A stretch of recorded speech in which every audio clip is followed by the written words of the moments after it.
tumindig at magsilbing liwanag.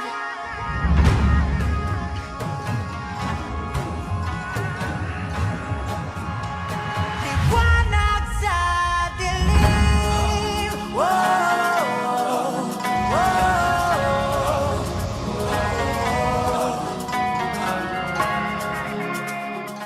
Maligayang araw ng kalayaan sa bawat Pilipino. Ngayong araw, ginugunitan natin ang katapangan, sakripisyo at pagmamahal sa bayan ng ating mga bayani. Bading, bakit kaya may mga watawat yung mga sasakyan ngayon? Bading, ngayon kasi ang ika-137 araw ng kalayaan. Kasi alam mo, ang watawat kasi ang sinisimbolo ng pagmamahal at sakripisyo ng ating mga bayani upang makamit natin ang kalayaan ng ating bayan.